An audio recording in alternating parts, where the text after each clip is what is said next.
चलाई किसने? हाँ मैं बता रहा हूँ। मैं घर तक आया, मुझे घर यहाँ पर मिली सूचना। यहाँ पर सीधे 2 लोग पुलिस वाले, एक का नाम आदेश चौहान, एक का नाम ऋषिपाल, हमारी चौकी पे रहते हैं। इन्होंने ऊपर चढ़े और यहाँ पर गंगवारों के कहनों से शूटिंग उन्होंने स्टार्ट कर दी। बेहिसाब दे दनादन फायरिंग की है उन्होंने, जिसमें मेरे एक भैया घायल खत्म हो गए। यहाँ पर सुमेश कुमार इसका नाम है, इसके पापा का नाम श्रीकेंद्र लाल, एक मेरा पड़ोसी अमित,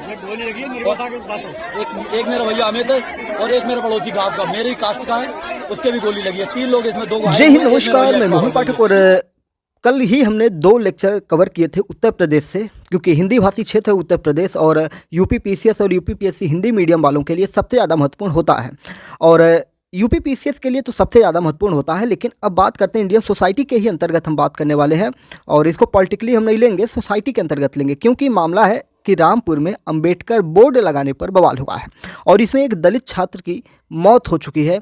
और क्या है पूरा मामला? फायरिंग में दलित छात्र की मौत हुई है और 2 लोग घायल हुए हैं, और यहाँ तक कि जो वहाँ के डीएसपी थे उनकी गाड़ियों को तोड़ फोड़ दिया गया है। पूरा मामला क्या है, इसको हम डिटेल से जानने की कोशिश करेंगे विभिन्न आर्टिकल्स के माध्यम से, और ये भी जानने की कोशिश करेंगे क्या पूरा मामला हो चुका था और किस प्रकार से स्थिति तनावपूर्ण हुई, और इसको प्रशासन एक तरह से जाना जाए तो फेलियर नज़र आएगी। क्योंकि अगर छात्र की मौत हो गई है तो किसने गोली मारी है, पुलिस ने मारा है या किसी अन्य ने मारा है, सब पर हम डिटेल में चर्चा करने वाले हैं। चैनल पर नया है तो एमपीएस हिंदी को सब्सक्राइब करके डेली करंट अफेयर्स और न्यूज एनालिसिस के लिए हमारे साथ जुड़ सकते हैं। मामला इस प्रकार से कि रामपुर में मंगलवार यानी कि कल के दिन में शाम को अंबेडकर बोर्ड लगाने को बवाल हो गया। अंबेडकर कौन है आपको पता है कि जिन्हें संविधान निर्माता के रूप में जाना जाता है, संविधान सभा के एक सदस्य थे। फायरिंग में 10वीं के छात्र की गोली लगने से मौत हो गई है, जबकि 2 लोग घायल हैं। गुस्साई भीड़ ने पुलिस पर पत्थरबाजी कर दी है। इसमें सीओ यानी डीएसपी की गाड़ी भी क्षतिग्रस्त हो गई है। छात्र के परिजनों ने पुलिस और राजस्व कर्मियों पर हत्या का आरोप लगाया है। आरोप पुलिस के ऊपर लगा है। इसके साथ ही शव को घटनास्थल पर रखकर इन्होंने विरोध प्रदर्शन भी किया है। और मौके पर बात करें तो भारी संख्या में पुलिस फोर्स वहां पर तैनात है। मामला किस प्रकार से है? मामला ये 15 दिन पहले का है, क्योंकि घटना थाना मिलक क्षेत्र सिलई बड़ा गांव की है। यहाँ ग्राम समाज की ज़मीन है। ग्राम समाज जिनको नहीं पता है, जिसे जीएस के नाम से भी जाना जाता है, यानी कि गांव की ज़मीन होती है। गांव का मतलब उसका मालिक एक तरह से सरकार होती है, सरकार का मतलब ग्राम प्रधान होता है। और इसे लेकर दलित और गंगवार समाज के बीच विवाद चल रहा था, और दलित समाज इस जमीन पर अंबेडकर की मूर्ति और बोर्ड लगाना चाहती है। गंगवार समाज के लोग इसका विरोध करते हैं। 15 दिन पहले यह मामला पुलिस तक पहुंच चुका था। इसके बाद पुलिस ने इस जमीन को खाली भी करवाया था। लेकिन सोमवार को यानी कि आज से 2 दिन पहले कुछ लोग वहां पर पहुंचते हैं और ज़मीन पर अंबेडकर पार्क का बोर्ड लगा देते हैं। यानी कि अंबेडकर मूर्ति नहीं लगाई जाती है, सिर्फ एक बोर्ड लगा दिया जाता है जिस पर लिखा होता है कि अंबेडकर पार्क है। दूसरे पक्ष के लोगों ने इसका विरोध किया। खैर, अगर मैं यहाँ पे बात करूँ तो जो ये अंबेडकर पार्क बोर्ड लगा है, ग्राम समाज की ज़मीन थी। अगर आप लोग प्रशासनिक अधिकारियों और ग्राम प्रधान या जो पंचायत समिति होती है उससे मिलकर इस ज़मीन को, जो जीएस ज़मीन थी, ग्राम समाज थी, इसको अंबेडकर पार्क के नाम पर एक सरकारी पार्क बनवा लेते तो ज़्यादा अच्छा होता, और इस पार्क में हर समुदाय के लोग पहुंचते। लेकिन अगर आप पर्सनली अंबेडकर पार्क के नाम से और सिर्फ एक जाति विशेष के लोगों के लिए वो पार्क बनाना चाहते थे तो ये गलत था। लेकिन अगर आप ग्राम प्रधान से, पंचायत समिति से मिलकर बनवाते तो पूरे गाँव के लोग वहाँ पर घूमने भी आते, आप वहाँ पर फूलवाड़ी लगा सकते थे, बहुत सारी व्यवस्थाएँ हो सकती थी। लेकिन यही है ना, ग्रामीण समुदाय में होता क्या है कि ईगो का खेल होता है कि उन्होंने ऐसा किया है तो हम भी ऐसा करेंगे, वो ये कर रहे हैं तो हम उनको रोक देंगे। और कहा जाता है ना कि गांव में एक मेड़ छटनी को लेकर भी हत्या हो जाती है, और ऐसा ही मामला ये देखने को मिल रहा है, जो इंडियन सोसाइटी यानी कि भारतीय समाज ग्रामीण समुदाय का सबसे बड़ा अभिशाप माना जाता है। जब दोनों पक्षों के लोग एक दूसरे का विरोध करने लगे तो इसके बीच होता क्या है कि दोनों पक्ष आमने सामने आ जाते हैं और दोनों ओर से फायरिंग और पत्थरबाजी शुरू हो जाती है। विवाद बढ़ने की सूचना मिलने पर तत्काल वहाँ के सीओ मिलक थाने की फोर्स लेकर पहुंच जाते हैं और लोगों को समझाने की कोशिश करते हैं, मगर लोग मानने को तैयार ही नहीं थे। इसी बीच फायरिंग में 17 साल के एक दलित छात्र सुमेश को गोली लग गई। उसकी मौके पर ही मौत हो गई। सुमेश सुबह ही 10 की परीक्षा यानी कि बोर्ड की परीक्षा देकर लौटा था। पथराव में अमित और रमन नामक 2 लोग घायल हो गए और इन्हें इलाज के लिए अस्पताल में भर्ती कराया गया है। इसके बाद गुस्साई भीड़ ने पुलिस वालों पर पथराव किया। डीएसपी सहित अन्य पुलिस वालों ने भागकर वहां से जान बचाई। हालांकि ग्रामीणों ने डीएसपी की गाड़ी को जीप को तोड़ दिया। इसके बाद दलित समाज के लोगों ने छात्र का शव सड़क पर रखकर जाम भी लगाया, नारेबाजी की। परिवार वालों ने राजस्व कर्मियों, पुलिस और गंगवार समाज पर हत्या का आरोप लगाया है। गांव वालों ने मृतक के परिजनों को 1 करोड़ रुपए और घायलों को 10-10 लाख रुपए का मुआवजा देने की मांग की है। इसके साथ ही अंबेडकर की मूर्ति की स्थापना करने की भी मांग की है। हंगामे की सूचना मिलने पर मुरादाबाद मंडल आयुक्त आंजनेय सिंह भी वहां पर मौके पर पहुंचे थे।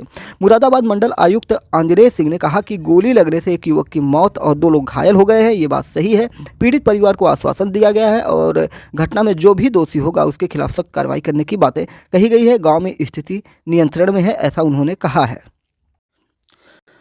अगर हम बात करेंगे ग्रामीण समाज की बात करते हैं तो ग्रामीण समाज की उत्पत्ति और इसका विकास कैसे हुआ था, तो आपको आज हम इसमें यही चर्चा करके बताएंगे कि ग्रामीण समाज शास्त्र होता क्या है। ग्रामीण समाज से पूर्व की अवस्था वाले समाज आदिम समाज, जनजातीय समाज, आखेटक समाज, मछली पालक समाज, गिरिजन, घुमंतु, पशुपालकों, अनेक प्रकार के समाज देखे जा सकते हैं। इन समाजों का अध्ययन सामाजिक मानव शास्त्र करता है। जब मानव ने कृषि करना प्रारंभ किया, एक स्थान पर अस्थायी रूप से रहने लगा, तब ग्रामों का विकास हुआ। मानव के विभिन्न समाजों में क्रम में आदिम समाज, ग्रामीण समाज, कस्बाई समाज, नगरीय समाज, औद्योगिक समाज, महानगरीय समाज के रूप में रहा है तथा इसी क्रम में समाज शास्त्र में अनेक शाखाओं की उत्पत्ति और विकास हुआ है। गाँव का इतिहास तो प्राचीन है, लेकिन ग्रामीण समाजशास्त्र का इतिहास 19वीं शताब्दी से स्पष्ट देखा जा सकता है। इस प्रकार जब से ग्रामीण समाजशास्त्र का क्रमबद्ध और व्यवस्थित अध्ययन वैज्ञानिक विधि से प्रारंभ हुआ, सिम्स ने अपनी पुस्तक एलिमेंट्स ऑफ रूरल सोशियोलॉजी में लिखा है, जिस समय सामान्य समाजशास्त्र का जन्म हुआ, शहरी जीवन समस्याओं से आक्रांत था, उसी प्रकार से ग्रामीण समाजशास्त्र का जन्म भी उसी समय हुआ जब ग्रामीण जीवन अत्यधिक असंतुलित हो गया था। वर्तमान में ग्रामीण समाजशास्त्र का उदय आवश्यकता की ही देन है। चार्ल्स होफर इस संबंध में लिखते हैं कि ग्रामीण समाजशास्त्र अन्य सभी विज्ञानों के समाज किसी आवश्यकता के परिणाम स्वरूप विकसित हुआ है। वैज्ञानिक विचारों के क्षेत्र में यह एक मूल तथ्य है कि जब कभी मानव मस्तिष्क को विचलित कर देने वाली घटनाओं का वर्तमान विज्ञानों अथवा पद्धतियों द्वारा संतोषप्रद अध्ययन नहीं किया जाता, उसी समय कोई न कोई विज्ञान प्रकाश में आता है। यही बात हम ग्रामीण समाजशास्त्र के बारे में भी कह सकते हैं।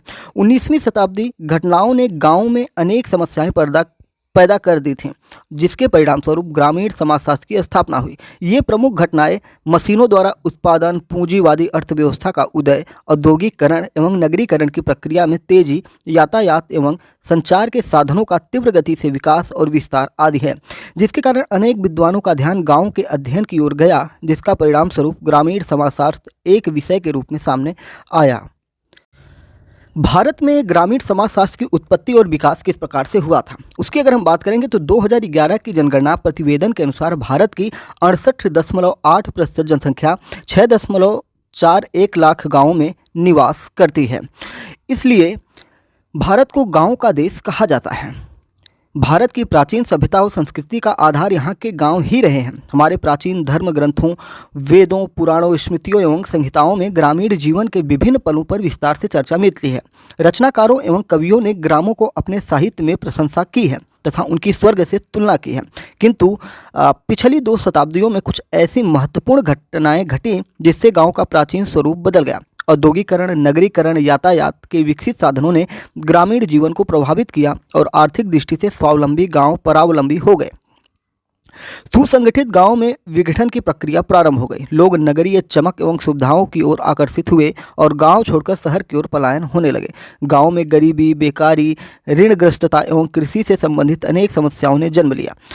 अंग्रेजी शासनकाल में गाँव की बिगड़ती दशा पर कोई ध्यान नहीं दिया गया और गाँव की हालत बद से बदतर होती गई। हम भारत में ग्रामीण समाजशास्त्र के विकास को 2 भागों में बांट सकते हैं, यानी कि स्वतंत्रता पूर्व और स्वतंत्रता के बाद की। अगर हम स्वतंत्रता से पूर्व यानी कि 1947 से पहले के भारत में ग्रामीण समाजशास्त्र के विकास की बात करेंगे तो भारत में अंग्रेजी शासन के दौरान 19वीं सदी में ग्रामीण जीवन से संबंधित कुछ अध्ययन हुए, जिनका उद्देश्य ग्रामीण पुनर्निर्माण, सुधार या कल्याण करना नहीं अपितु राजनैतिक लाभ प्राप्त करना था। इन अध्ययनों का एक लाभ यह अवश्य हुआ कि इनके द्वारा स्थापित प्रारूपों ने आगे होने वाले अध्ययनों का मार्गदर्शन किया और ग्रामीण अध्ययन की रूपरेखा प्रस्तुत की। विलियम टेनेंट द्वारा प्रकाशित पुस्तक इंडियन रिक्रिएशन सन 1803 में लिखी गई, जो ग्रामीण पारिवारिक एवं आर्थिक जीवन का विवरण देती है। वैज्ञानिक अध्ययन की दृष्टि से यह पुस्तक चाहे अपूर्ण ही थी, लेकिन प्रारंभिक प्रयत्न के रूप में यह एक उपयोगी दस्तावेज भी था। सन 1861 में सर हेनरी मेन की एनिशिएंट लॉ नामक पुस्तक प्रकाशित होती है, जिसमें भारतीय गांवों की सामाजिक आर्थिक समस्याओं एवं भूमि व्यवस्था पर प्रकाश डाला गया। भारत में प्रारंभिक ग्रामीण अध्ययनकर्ताओं ने में Gilbert Slater, Herald H man तथा चार्ल्स ग्रियर्सन के नाम विशेष रूप से उल्लेखनीय हैं। इनके विश्वसनीय अध्ययनों के कारण ही इन्हें भारतीय ग्रामीण का जन्मदाता भी माना जाता है। स्वतंत्रता के पश्चात भारत में ग्रामीण समाजशास्त्र का विकास 1947 में प्राप्त होता है। नई सरकार ने गांवों की बिगड़ती दशा को सुधारने का निश्चय किया। 1951 में 82.7% जनसंख्या गाँव में निवास करती थी। महात्मा गांधी ने कहा था, दिल्ली भारत नहीं, भारत तो गाँव में बसता है, अतः यदि हमें भारत को उन्नत करना है तो गाँव की दशा सुधारनी होगी। उन्होंने नारा दिया था, गाँव को वापस चलो, यानी कि अब लोग गांव की तरफ आगे बढ़ें। इस कारण भारत सरकार ने ग्रामीण पुनर्निर्माण के लिए सामुदायिक विकास योजनाओं का शुभारंभ किया। भारत सरकार के अतिरिक्त अनेक अर्थशास्त्रियों, समाजशास्त्रियों, सांख्यिकी वेत्ताओं, राजनीतिक शास्त्रियों एवं बुद्धिजीवियों ने गांव की समस्याओं की ओर ध्यान दिया और अपना अध्ययन कार्य किया। भारत में यहीं से ग्रामीण समाजशास्त्र की पृष्ठभूमि तैयार हुई। भारत सरकार ने ग्रामीण जनता के लिए अनेक कल्याणकारी योजनाएं प्रारंभ की। पंचवर्षीय योजनाएं, सामुदायिक विकास योजना, समन्वित ग्रामीण विकास कार्यक्रम, सहकारिता भूदान, ग्राम दान एवं सर्वोदयी योजनाओं के द्वारा गांवों की कायाकल्प करने का प्रयास किया गया। सफलतापूर्वक विकास कार्यक्रमों को लागू करने के लिए गांवों की जानकारी उपलब्ध होना आवश्यक है। A.R. देसाई इस संबंधित कहते हैं, ग्रामीण सामाजिक संगठन, इसके ढांचे, कार्य व उद्विकास का व्यवस्थित अध्ययन केवल आवश्यक ही नहीं हो गया, वरन स्वतंत्रता प्राप्ति के बाद अनिवार्य भी हो गया। आज हम सभी यह महसूस करने लगे हैं कि ग्रामीण भारत की उन्नति एवं विकास के लिए ग्रामीण जीवन का वैज्ञानिक एवं व्यवस्थित अध्ययन का होना आवश्यक है। बुद्धिजीवियों ने ग्रामीण अध्ययनों के प्रति पिछले कुछ वर्षों में रुचि दिखाई है तथा अनेक विद्वानों ने भारत के विभिन्न गांवों का अध्ययन भी किया है। ये अध्ययन सामुदायिक विकास योजनाओं, कृषि समस्याओं, औद्योगिकरण एवं नगरीकरण के प्रभावों, कृषक समाजों, ग्रामीण नेतृत्व, गाँव की बदलती सामाजिक संरचना यानी कि परिवार, जाति, नेतेदारी में परिवर्तन आदि। तो जो ये घटना आज हमने आपको बताई, ये जाति से संबंधित थी, क्योंकि ये बदलती सामाजिक संरचना है। इसमें जाति यानी कि जो अंबेडकर पार्क में मूर्ति लगाना चाहते हैं वो दलित समाज से आते हैं, और एक दूसरा समाज जो है वो भी उसी कैटेगरी से ही जुड़ा हुआ है, लेकिन वो इसका विरोध कर रहे हैं। यानी कि दलित नहीं कहेंगे, हम यहाँ पे हिंदू समाज कहेंगे। हिंदू समाज में एक जाति के लोग वहाँ पे अंबेडकर पार्क बनाना चाहते हैं और एक जाति विशेष के लोग वहाँ पे पार्क बनाने का विरोध कर रहे हैं, और दोनों के संघर्ष में एक बच्चा मारा जाता है जो 10वीं की परीक्षा देके आया ही था। तो ये क्या है, जाति संघर्ष कह सकते हैं।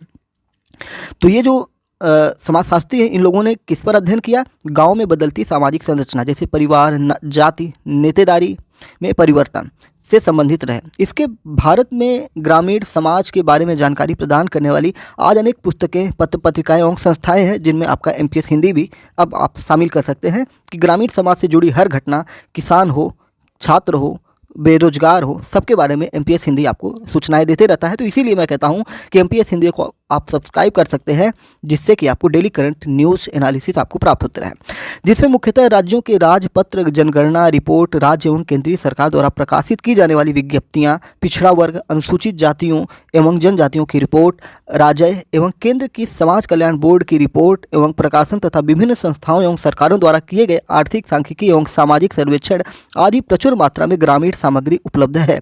इसके अलावा भारत सरकार के प्रयासों से भारतीय गाँवों का अध्ययन करने के लिए कुछ विदेशी समाजशास्त्रियों जैसे मोरिस ओपलर, मेंडलबाउम, मैकिम मैरियट, रोजर्स, श्रम आदि को अध्ययन के लिए आमंत्रित किया गया। इन विद्वानों ने भारतीय संस्कृति एवं गाँव का विदेशी संस्कृतियों एवं गाँव से तुलनात्मक अध्ययन प्रस्तुत किया, यानी कि भारत की संस्कृति और भारत के बाहर जितने विदेशी देश हैं उनकी संस्कृतियों से तुलना करना प्रारंभ किया कि हमारी संस्कृति, इनकी संस्कृति तो अलग थी, लेकिन रहन सहन इत्यादि चीज़ों पर भी इन्होंने ध्यान दिया। संस्कृति के अंतर्गत क्या आता है? धर्म, समाज, लिंग, जाति, हर चीज़ आ जाता है। ठीक है, तो जब संस्कृति तुलना होती है तो उसमें हर चीज़ ली जाती है। ऑस्कर लेविस ने मैक्सिको तथा भारत के 2 गांवों का तुलनात्मक अध्ययन प्रस्तुत किया। ग्रामीण समाज के बारे में सामग्री संकलन में भारतीय ग्रामीण समाज नामक संस्था ने भी महत्वपूर्ण योगदान दिया।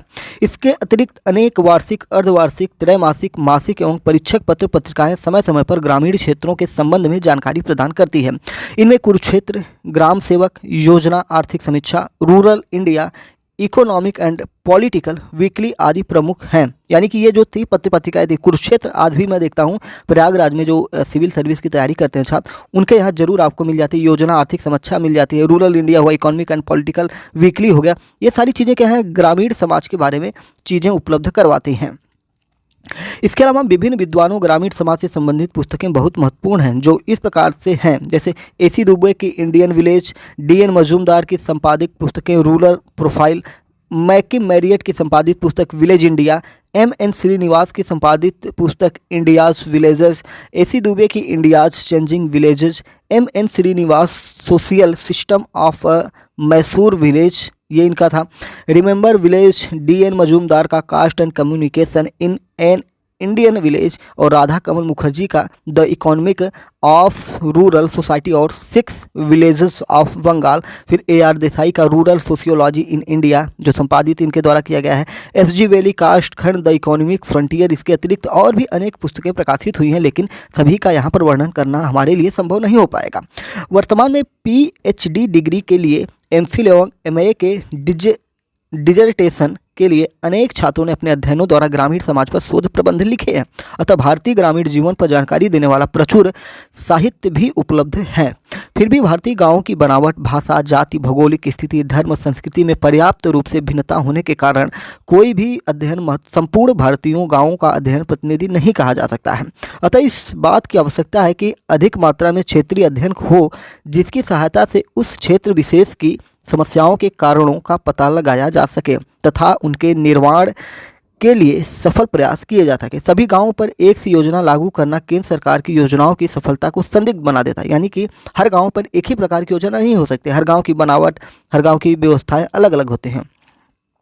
इतना ग्रामीण साहित्य उपलब्ध होने पर भी अभी भी अनेक भारतीय विश्वविद्यालयों में ग्रामीण समाजशास्त्री को एक पृथक विषय के रूप में मान्यता नहीं दी गई है। इसे अर्थशास्त्र, समाजशास्त्र, सोशल वर्क, कृषि विज्ञान के अंतर्गत ही पढ़ाया जा रहा है। यानी कि एक अलग ग्रामीण जो समाजशास्त्र होना चाहिए, अलग साहित्य नहीं उपलब्ध, मतलब साहित्य तो बहुत सारे उपलब्ध हैं, एक अलग कोर्स नहीं उपलब्ध है। और इनको किस में पढ़ाया जाता है, जैसे हम सोशियोलॉजी के अंदर, समाजशास्त्र के अंदर पढ़ लेते हैं, अर्थशास्त्र के अंतर्गत पढ़ सकें, क्योंकि गांव जो है भारत में अर्थशास्त्र यानी कि इकोनॉमी में बहुत ज़्यादा योगदान देते हैं। सोशल वर्क हुआ यानी कि सामाजिक कार्य हुआ, विज्ञान हुआ, कृषि विज्ञान हुआ, तो कृषि कहाँ होती है, गांव में ज़्यादातर होती है, तो उसके अंतर्गत इसको पढ़ा दिया जाता है।